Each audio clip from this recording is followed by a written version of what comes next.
Magandang araw mga minamahal kong senior citizens. Sa araw po na ito, ang nakita niyo po na picture is ating pong pag-uusapan dahil ito ay good news at somehow gusto ko itong i-impart sa inyo ang mga knowledge when it comes to this na sa gayon po ay mas maklaro po sa atin ang 2K social pension para po sa lahat ng mga senior citizens. Ano ba ito at bakit kailangan nating malaman ang bagay na ito?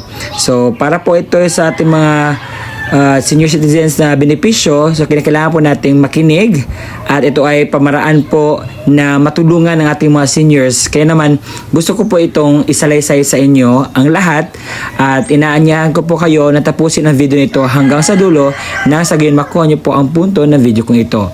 At hindi ko na po papatagalin pa ang oras sa pag-usapan ng bagay nito. Kaya naman, let's go! Mayroon pong House Bill number 5068 na final po ni Representative Carmelo Pogi Lezatin Jr.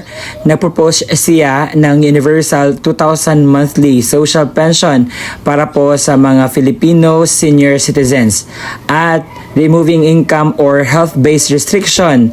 Key provision includes ito po, broad coverage sa financial aid po para sa lahat ng mga senior citizens.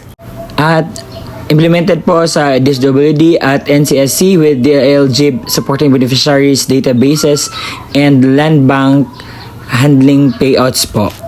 So ang bagong proposal ay nag-seek po ng expand financial support para sa mga senior citizens nationwide. So according kay Lezatin, pinupush niya ang 2,000 monthly pension para sa lahat po ng mga senior citizens.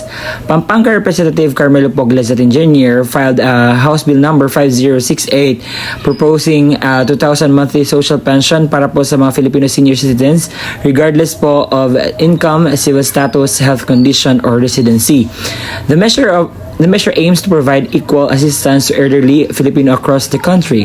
Under the proposal, the DILG Land Bank would help establish a beneficiary database and oversee payouts, while the pension amount would be automatically adjusted based on the Consumer Price Index as determined by DBM.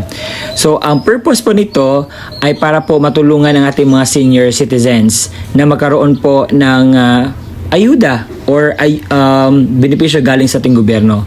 Sir, para po siyang universal social pension, parang gano'n na nga. Pero ito po ay pinupush talaga ni Lezatin na magkaroon po ang lahat ng mga senior citizens ng pension. Dahil sa social pension po for indigent senior citizens ay piling-pili lamang po ang mabigyan. Pero dito po ay talagang lahat po ay mabibigyan ng ayuda.